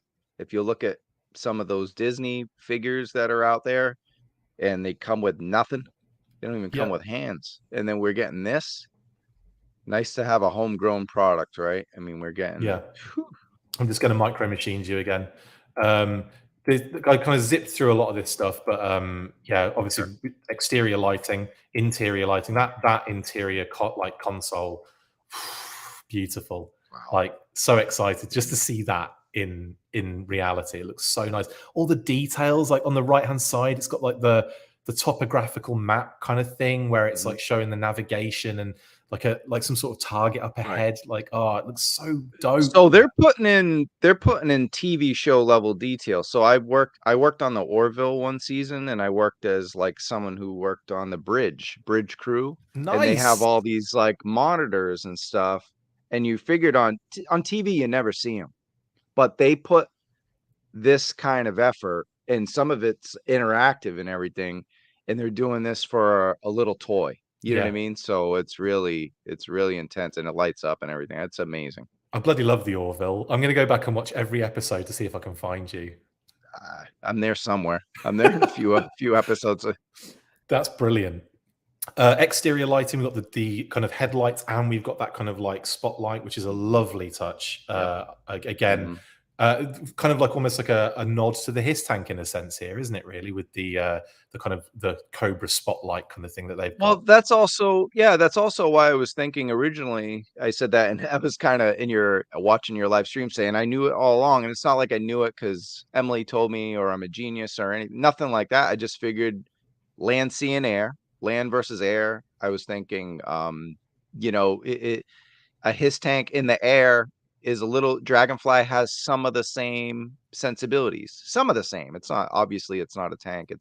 It's got a lot of different things, but I was thinking, yeah, this would be a good match that's reasonable that they could make. Yeah. And I always thought the Dragonfly is also iconic. They're going to come out with iconic HASLABs first, and then maybe get a little, if they are so successful and they reach 20,000 on this, sure, then you can come out with some freaky stuff later on, you know. Definitely agree on that one.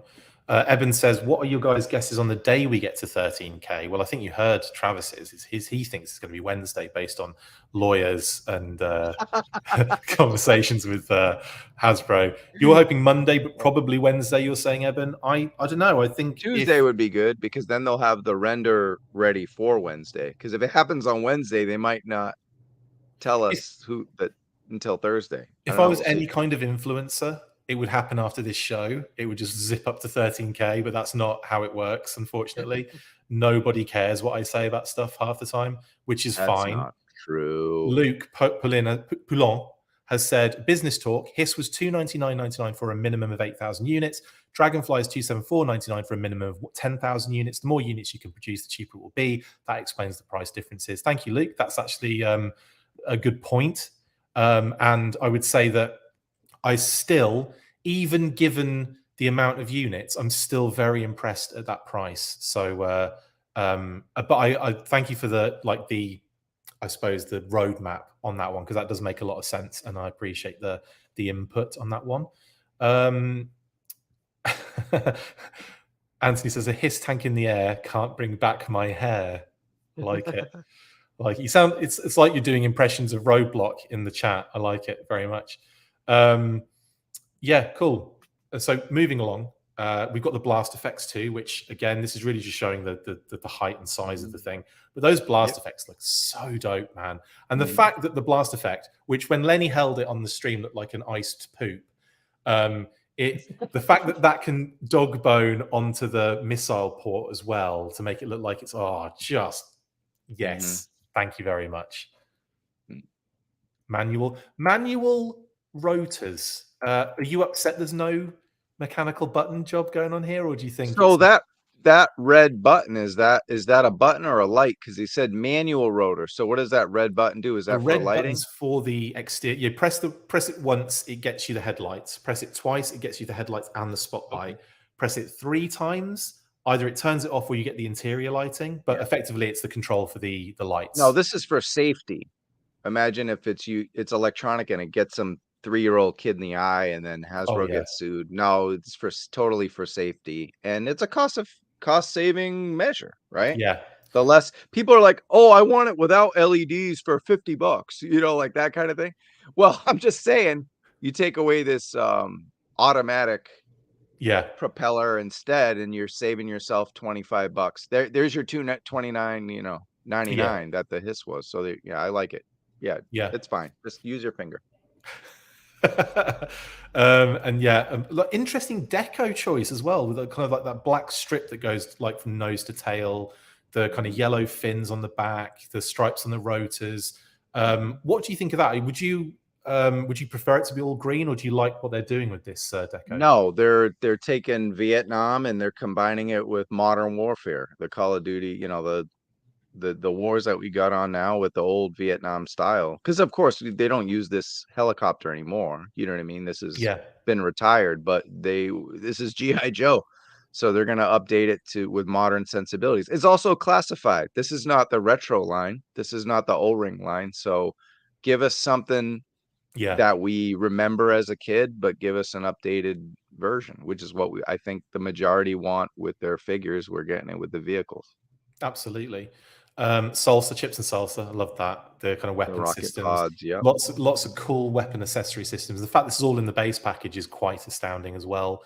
The chin kind of mounted gun as well. The turret, you got the turret, the dragon breath guns and everything. Yeah, the Hiss tank has no chance.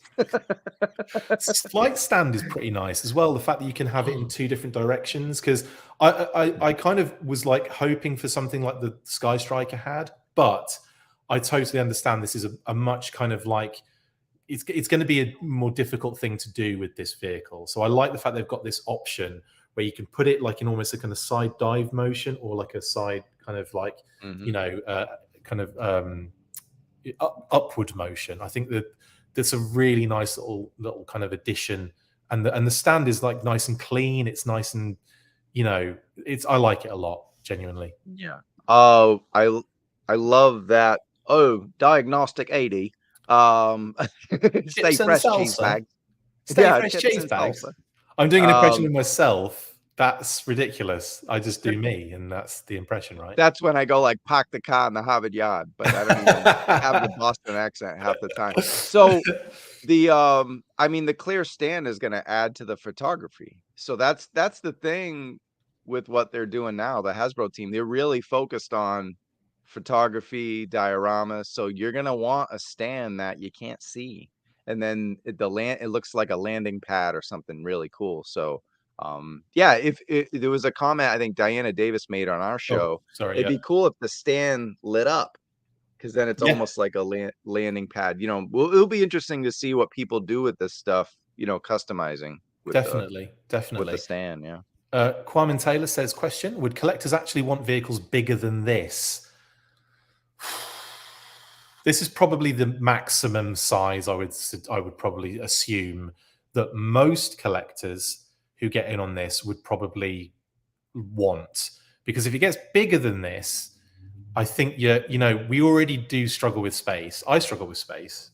You're struggling with space. I know that for a fact. You mentioned it at the beginning of the episode.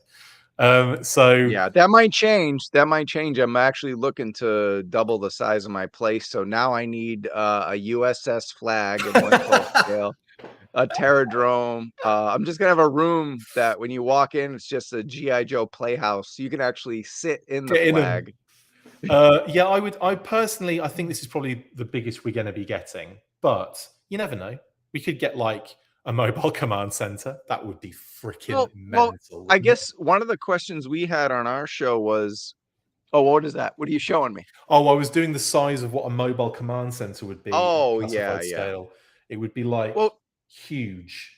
Well, we were guessing who the next, you know, the tiers would be, and some people mentioned like, you know, lift ticket, crazy legs, and stuff like that, or lifeline, and those have more to do with the tomahawk. But if you include those, you're kind of saying we're not coming out with the tomahawk. And I think Lenny especially probably never wants to say never, right?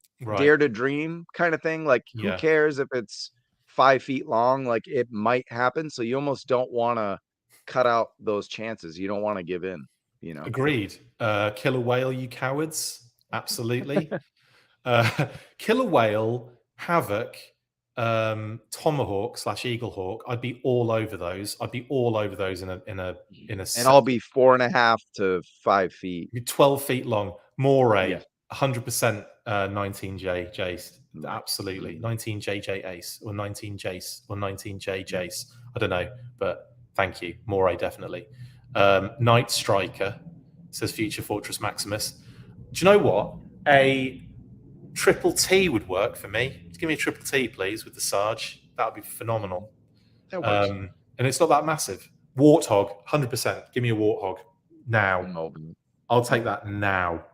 Anyway, right, next. Stand, stuff that comes with. Winch, that's awesome too. Fins, movable. So actually, can you go back to the winch real quick? So that one, I think you asked, because you said you missed it on the stream. I think you push the button in and then you have to pull the propeller down and then you can ratchet back up. Ah, cool. I see. Yeah. I see. Okay. Yeah, I did miss that on the stream and I didn't go back and watch it. So thank you for filling me in on that one. I watched it like 12 times. No, like 3 times probably. But yeah. Hydrofoil would be dynamite, Shark Eyes. Yes. Havoc and Snowcat, only other vehicles I want, says Jeremy Kimberlin. Get out. I'm just kidding. They're great and I would love them. Water Moccasin's another good one. I mean, yeah, all day we Water Moccasin could be retail. It's small. I think it could, yeah. Oh, size, yeah. Yeah. If you have no space, just hang it from your ceiling, says Christoph. Yeah, absolutely. This is going to take up the ceiling. Right, moving through, we've got these classified tiers as well. So we've got, who do you think, who's on your mind for this particular lineup? Who do you think? Well, I mean, there was a lot on my mind, but I guess there was like, I don't know if they're leaks or there was something like Airborne and Pilot Scarlet, which we always said Airborne would make sense as a, I guess we were thinking Airborne isn't going to happen because he's mainline. So we're going to get like a Night Force Airborne or Airborne version 2, you know, with the kind of wolf gray coloring. Yeah. So I think Airborne would be like a very good choice. But yeah, it might be that it might be a what's the word? Like a different like version of it because it's in a alternate HASLAB. version. Yeah, like possibly. Pilot Scarlet would be fun. Yeah. I guess like a Glenda in a scenario, because we do know that the retro Scarlet's around the corner. So I wonder if it would be almost like the pre-paint going into that retro Scarlet by bringing that mold out first as a Glenda for this HASLAB, and then, you know, round the corner we see retro Scarlet kind of thing. That would be well, I'm sorry, but yeah, my guesses from the show we did Wednesday were a steel core gunner, because you don't. I mean, Airborne was the gunner in the original one, but he really wasn't. He kind of was just by default. You know, and you already get that with Ripcord. Sure, it's Night Force. Sure, they jump out of halos. They don't jump, you know, Chinooks or whatever. They don't jump out of helicopters. But it's G.I. Joe. Who cares? You could do whatever you want. It's fantasy. So, I mean, but the thing is, do you need two pilots? Do you need two parajumpers? You know, it's almost like you want variety, and you need someone in the front of that chopper. So, and you said, you know, look at the background. I don't know if that's the silhouette is very much the silhouette is kind of like, it doesn't mean that's what it is, but it really looks like steel core.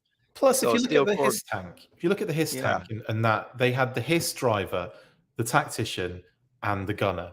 So it's all very much like within that kind of army building kind of situation. They weren't like, you know, other than Retro Cobra Commander, they weren't like, and the driver, HISS driver, they weren't really named characters, were they? Let's face it. So are they likely to, you know, with Night Force Ripcord, you've got the callback to the Sky Striker HASLAB. Maybe that's the only callback to the Sky Striker HASLAB they wanted to do. They just wanted, and they obviously with a Ripcord coming out, they might want it. It was just like, well, let's get him in Night Force gear so we can do him in the regular line as well. Are we going to get similar things to that? Are we going to get Night Force, like you say, Airborne would be kind of fun, and then we get Airborne regular as in the similar kind of flavoring as Ripcord.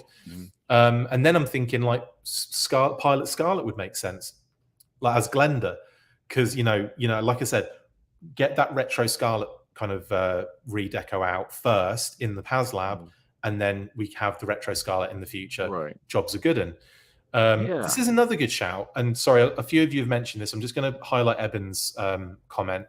Master Sergeant W.C. Colbert are my two guesses. So that's one guess. So that was my other one, was you know, which he could be the gunner. You could make the gunner a you know, is a Marine sergeant, right? So is it Marine sergeant?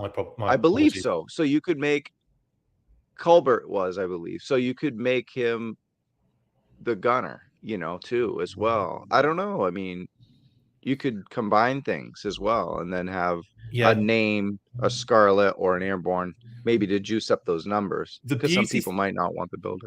The beauty thing with Colbert here is obviously you've got no visual representation to start with, like you did with Ruthell, Wayne Ruthell, aka Failsafe, yada yada yada. They had that almost, you know, you had the head and like the top, you know, you got enough there to start with. With this guy, it's just the name, so they've got that like opportunity to just go nuts. Maybe like look at like a modern helicopter pilot or helicopter gunner or helicopter co-pilot, and just do something similar with that G.I. Joe classified flair on top of it. That would be kind of fun. I think I'd be down for that. Like with the, you know, the kind of like, was it the kind of helmets that have the like the eyepiece that comes across? It doesn't cover the whole face. You have the eyepiece so they can do like the laser guidance and all that kind of stuff. That would be kind of fun. Something like that I would be down for. So, yeah, and then obviously give him a new code name, and that would be kind of fun. I'd be really up for that. What's the code name? Well, that's a good shout. How about Maverick? No, I'm kidding. Goose. Goose. Just rip it right from there. They're all Paramount, right? Yeah, that works, I think. There's some sort of weird legal loophole that they can get Yeah, around. yeah. I would. Oh God, No Step would be a good code No name. Step. That's a good one. That's a good one. Or, just call him Twinkie and then have him super ripped and shredded, just like an ironic name. Hey, Twinkie. They call him Twinkie because he's so jacked he could eat all the Twinkies and not gain a pound. That's amazing. He's a Marine, you know? Thanks for the comment. That's genius. Carla Greer was your other shout, which is, again, another cool shout. A lot of people want Doc and Hawk as well, I've noticed. I think we're going to get them, honestly, down the line. Not sure if we'll get them here, but you never know. You never, I think it's better to get those as kind of a Snow Job, Snow Serpent Deluxe with the stretcher and all that. That makes more sense to me than throwing them in here. You know what I mean? Because then if you come in, if you come in with a Dock or Lifeline, they're going to be like, well, it doesn't come with the... Because, well, the cool thing is the stretcher actually worked with the Dragonfly on the bottom. The landing gear, it fits on it. Yeah, you know? Definitely. So that's that...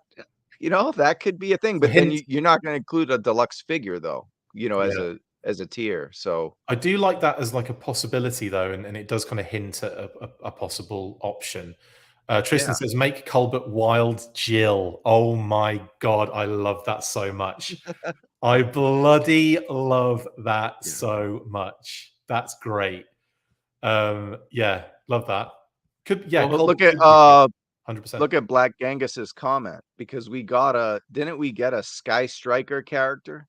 Yeah, Sky Striker was the Tiger Rat pilot. Yeah, Tiger. Right. Force. So you could have Dragonfly as a character, but the only thing I would question about that is Wild Bill is so iconic to the Dragonfly. I don't know if you want to have a character named after that too. I mean, like, again, Sky Striker is even more iconic and has a character. So you could riff on Dragonfly with another similar sort of, you know, like name, or a similar sort of like insect that's kind of like in that like, not damselfly, but something along those lines could work. I'm just trying to cheat by looking at other names for dragonflies. Actually, there's some cool ones here. Meadowhawk, Cardinal Meadowhawk. What a name for a dragonfly that is. Blue Dasher, Halloween Pennant, 8-spotted Skimmer, Green Dana, Roseate Skimmer, 4-spotted Skimmer, Eastern Pondhawk, and Western Meadowhawk. I like Cardinal Meadowhawk. What an amazing name that would be. That's a name for a dragon. Then we're gonna think the character is like a priest or something. That's wicked. You know? Oh, mate, I'm down. Yeah. That's his whole bio. We've written his whole bio. He's an ex-priest turned dragonfly gunner. I wouldn't touch that at all. If I was Hasbro, stay away from religion, man. You don't want to mess with that. Absolutely. I have to agree on that. That's destructive. Phenomenal. People are supporting Wild Jill in a big way, including Jeremy there. Yes. Calamity Jane, actually, that's a great shout, Mark. I like that. To kind of go with the Wild Bill kind of thing, but not be so, you know, obvious with it. I like that a lot. Anyway, Dung Beetle. Mosquito's a good shout. Mosquito. Okay, that's good. Leon says, "Oh, that's another good one." Anyway, well, do you think we get name characters or two like generic troops like we got with the HISSTANK? You know, like because we got our name. The fact we've got Ripcord makes me wonder if we're going to be getting kind of army builder style kind of scenarios going on. But again, who knows? Who's going to be buying multiples to, you know, legitimately army build something? That's going to suck. People are going to army build this dragonfly, even though it's 2.5 feet long. I mean, it. Go for it. But I don't think that's something that a lot of people are going to be doing. I'm certainly not doing that, but that would be amazing. I just realized we do have lots of panels left. We're probably not going to go through all of them. Actually, let's just skim through, because there's some gorgeous shots of the actual grey model here as well we can finish on. Some nice kind of like detailing here, like those two little front guns that kind of pop out and come back in again. Love that. Nice little addition there. They didn't have to do that, did they? Let's face it. They could have made them like stick out, but they didn't have to kind of make them move and do some other stuff. That's kind of interesting. The turret looks really cool there, articulated turret. Also, there are panels there that kind of come off, which we'll get to in a second. Yeah, there we go. Right there. So we've got the interior of the weapon there, which is nice. So you can kind of have them working on that, which again, toy photography is going to be like, it's going to be so good. And then that engine panel as well that kind of crops up, so you can have them fixing the engine as well. Very nice touches there. Things like I did expect, I must admit, I fully expected them to have engine panels, but it's nice to actually see it and see how it works and everything.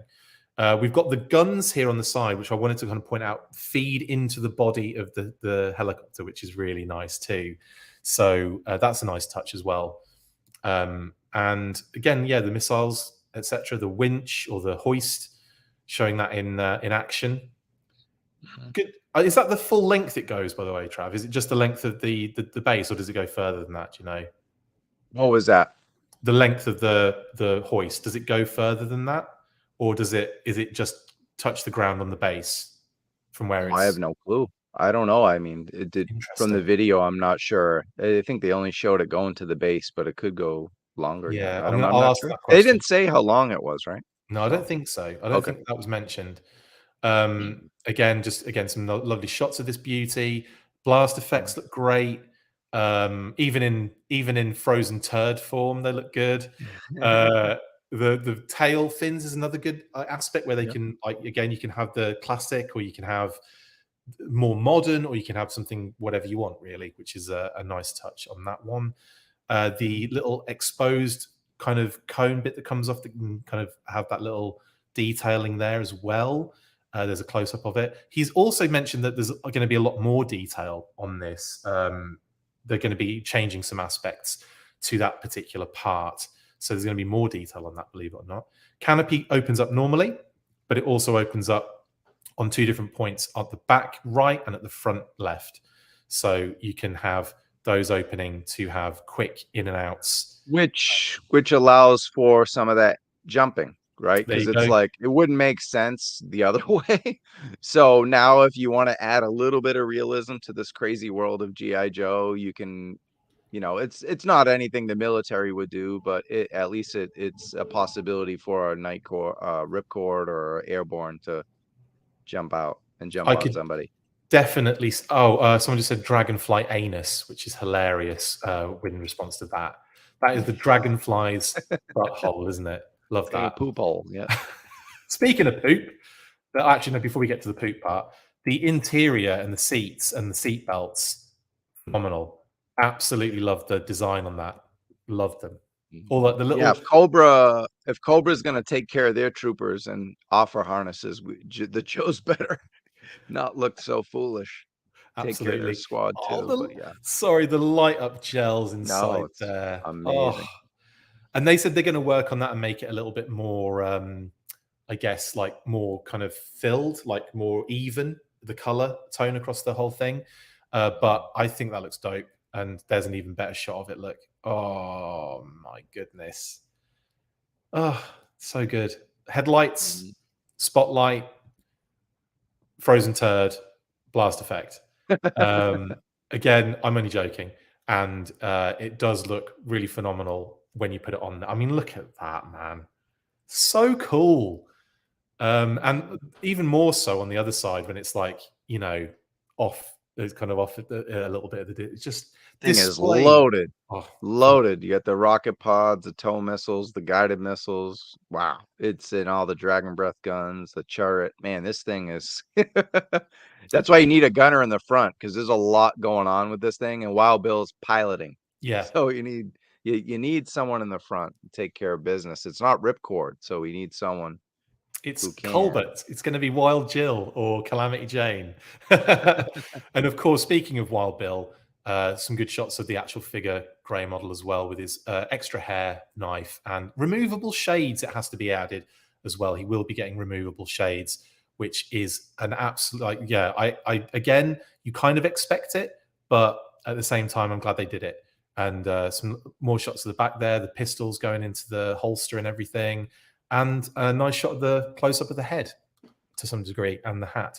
Yeah. Oh, very, very amazing, awesome So stuff. dope. That's it. That's all we got. What else are people saying? Remember Real American Hero and Junkyard did Halo. Anything is possible. Yes. Yeah. Yeah. Watch the episode And, the other day. and Zap was also a helicopter pilot as well.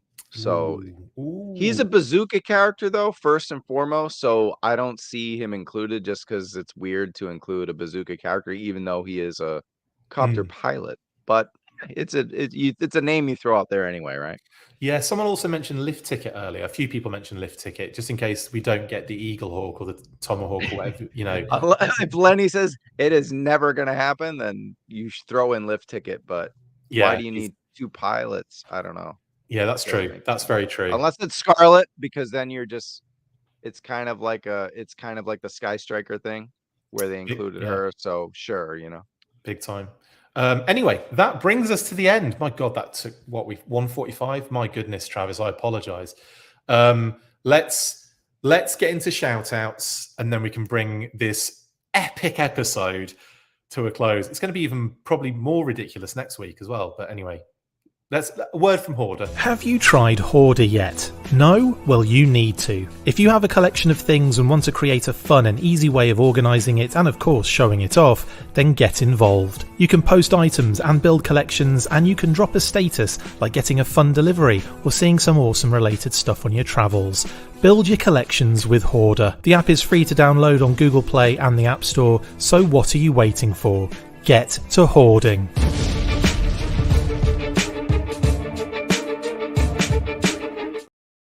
Right, shout outs. Trav, you can go first, mate, considering you're a guest on the show today. Any shout outs, buddy? Yeah. A Toy Kind of Mood crew. We got today. So I believe 8 o'clock Eastern, 5 o'clock Pacific time. KJ Black Genghis will host. You got Tony's Figs, one of the greatest classified customers in the game, and we're welcoming Gun Bunny Customs. Cool. And if the name is not familiar, when you saw the Tiger Force Sky Striker and all these crazy Tiger Force type custom contraptions, he's in charge there. So Gun Bunny Customs is a great guest. He's been he's going to be a great guest. He's always in our chat and kind of checking stuff out. But we love spotlighting the custom Joe community on this Welcome to the Terradrome episode. That's kind of our theme for Terradrome, is everything comes with a custom point of view. Nice. You know what I mean? So really it's a little different than what we do on Wednesdays. So yeah, Gun Bunny is phenomenal. So don't miss this episode. They're going to be talking about the Dragonfly, of course, as you can see there in the artwork, and the HISSTANK, and kind of the possibilities. You know, if you get two, what are you going to do with the second one? That's going to be a lot of fun. So don't miss it, right? Awesome. 8 o'clock Eastern, 5 Pacific. Today. 8 Eastern, 5 Pacific, today, guys. Go check it out. Today. And then just kind of finishing the shouts. Yeah, Wednesdays we have my co-host Bobby Behar, always awesome. Ryan Sweeney might pop up. He's also a member of the Terradrome. He won't be there tonight, but yeah, so just a great crew that we have, and we hope you check us out every Wednesday on A Toy Kind of Mood at 6 p.m. I guess we might have to cover more Joe next Wednesday, since, you know, we may be getting hit with some pre-orders, and I think I'll have the Arctic Bat in hand by then. So cool. pretty early. So I might do like a little review with a little bit of news on Wednesday. And then, yeah, we always have content covering everything from WWE Elite to Masters of the Universe, Marvel Legends, Star Wars, but it is a Joe kind of June. So that's what we've been focusing on with our branding for the month. That's awesome, man. Lots of good stuff coming, and yeah, go check out all those episodes. I'm looking forward to the Wednesday show as well, and kind of creeping around in the comments every now and again. Also, shout out to Peppermint Oil Capsule, who's given us another super chat. Very much appreciated. Thank you so much. Zazzle accompanied Sergeant Slaughter himself and his daughter to Joefest. No usual live stream this week, but lots soon to come on Sergeant Slaughter's Slaughterhouse. Big shout out to Sergeant Slaughter Slaughterhouse. I got an image, I think last night, from Adam Riches. He had a dinner with the Sarge for about 4 hours. So shout out to Adam and the Sarge and the families of both, and of course to Pat in Can I have a non-shout out, an angry shout out to all those people that got to get a camel clutch from Sergeant Slaughter? I hate you all. I hate you guys. How dare you? I'm not there, having so much fun, hanging out with Sergeant Slaughter. Yeah, shout out to everybody at Joefest, man. The community. You got David Allen, David Warren. Well, David Warren Hernandez was going to be there. I know he watches your show as well. He couldn't make it, but we're going to do a Joefest recap. But there's a lot of, we still hope to do that maybe next Saturday. Maybe get some of the guys and because Wednesday's going to be busy. Yeah, Ken from Toy Connections. You know, like shout out to him too. So yeah, just everyone there. You know, everyone from, you know, we'll talk about it, I'm sure. But Skeletron, 3D Joes, you know, Call Sign Longbow, all the good folks that we love in the community that are there representing us at Joefest. You know, the book guys, David, you know, all that. Absolutely. And I will also say that I did get an image from Adam as well from Joefest, where he met the voice actor that did Zorana. So, Zorana, I didn't know it was you. That was said a lot. He's even got us to sign like I think it was like a cell of the from the movie or something, from like the screenshot from the movie. And she signed it. Duke took the film in my camera, but not in my earrings. How awesome is that? Anyway, awesome. Again, shout out to everyone there. Hope you're having a great time. And yeah, awesome. Right. Thanks for all that, Trav, as well. Some cracking. Sorry about that. I was just getting a call, which I'll have to accept in a little while after this is finished. Now, coming back to this, shout out, of course, to Pat and Phil. Articulated points. Pat is, of course, in Joefest. I think, is Phil there? I'm not sure if Phil is there. You have to let me know, Phil, if you're in or not. I can't remember if you are there or not. But if you are both there, great, have a great time. I know Pat is and couldn't be on the show this week, obviously. So, you know, hopefully we'll see you next week, buddy, and have a great time. Shout out to the family in the UK and the US. Love all you guys, and obviously to Kate and Phoebes, who are at home at the moment. And, of course, to Brian Sauer, for the amazing graphics that he does for us. Just absolutely legend. And you're having fun at Joefest as well, Brian, so I can't get the graphics for my interview with Brian Flynn yet. But that'll be early next week. Don't worry, it's all good. Oh yeah, Matt Matson corrected me. It's the Cobra clutch, and the only reason I thought it was the camel clutch is because all these non-wrestling fans that got the move from them put camel clutch. And R.I.P. Iron Sheik, right? He was Also, that's on my mind because we gave a shout to Iron Sheik on the last episode, who was Sergeant Slaughter's greatest rival. So I got the two. I know the damn move. It's a Cobra clutch. I mean, come on, you can't see me, bro, when it comes to wrestling. You know that. Yeah, it's good to clarify, though, every now and again, isn't it? Also, shout out to Bob Brechin, legend, of course, in the Palitoy game, and Brian Hickey and their My Palitoy Storybook, which is still to be funded. Come on, guys, we need to get that moving. There's about a week left now, I think, so we really want to get moving on this. This book needs to happen, so we really definitely need to get that sorted. Also, shout out to the WORDBURGLAR. Speaking of crowdfunders, he put up Third Burglar, the album for vinyl release, through a crowdfunder, and it's already smashed through the funding goal. So he is well beyond it. He's got loads of time left on it as well. Link in the description if you want to go and help or get involved with that. So make sure you get a vinyl version of Third Burglar. It's a cracking album, and it has Joe-related nerdy tracks on there as well. I think Fred Brocker is on that album, which obviously everyone will know what Fred Brocker means in terms of the G.I. Joe community. So yeah, I think there's others. I can't remember, but there's definite Joe connections in that bad boy. So yeah, let's get on that. What else? Larry Harmer celebrated his birthday in the week as well. So just wanted to make sure we said happy birthday to Larry on that one. We said it, we posted about it, but wanted to say it on the stream as well. Happy birthday, Larry. I hope you're enjoying Joefest as well, bud. And yeah, hope you had a great birthday as well. And hurry up and get those comics out. Just kidding. And also Fred Axon. Speaking of Freds, G.I. Joe related Freds, Fred Axon, 2D Sculpts, posted his work on the Valkyries, and they look pretty cool, actually. Close up, seeing all the details that he puts in there in these sculpts. It's phenomenal. And there's the other shot as well with the kind of gas mask version head on it as well. Awesome stuff. So yeah, just wanted to shout out Fred as well. Very nice stuff. And also massive shout out to Corey Cantalupe, who is with Skeletron at Joefest right now. Shout out to Mark and Ben and Corey. So he's joined, or he's basically collaborating with Skeletron. Cannot wait to see the fruits of that labor. So yeah, massive shout out to Corey, and also to Skeletron and Ben and Mark, as I said before. Awesome. Shout outs to everybody, basically. Big episode, Trav. Long episode. Thank you for joining me for 2 hours. That's amazing. That's what we do. So it's just another day in the office, man. 2 hours is our lift ticket. That's your Wednesday. That is. That's right. Anyway, thank you so much for all the comments, guys, for all of our listeners, viewers, patrons, all of you guys. Have a great weekend. If you're at Joefest, have a great Joefest. Travis, thank you for joining me, mate. It's been an absolute pleasure to have you on. Thank you, man. Anytime. In fact, if you do want to come on ever again and you fancy it, if you want to get up super early and jump on again, more than welcome. I'll be calling you in whenever Pat needs to have a break. You can be my wingman anytime, is what I'm saying. I got to make sure I don't work on Friday night again this way. But it worked out. I was like, man, I didn't even come prepared. I'm just going to hang out then. I'm not going to look at any of the notes, but it worked out.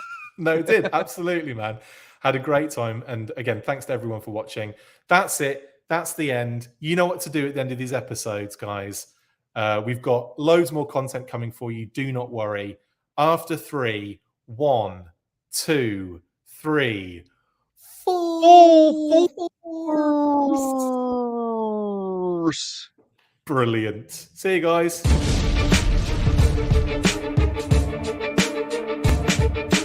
Make sure you get involved with the discussion by liking, sharing and commenting on these videos, and as always you can keep up with the show after listening by following on Twitter at The Full Force, liking the Facebook page facebook.com/The Full Force, and if you would like to contact the show you can message us on either of those platforms with feedback and questions. We also have a Patreon page, so if you want to show your support for the show, see your name up in lights on these videos, or enjoy exclusive bonus content, then check out patreon.com/The Full Force Podcast, or click on the link on any of the posts this podcast appears in. Full Force.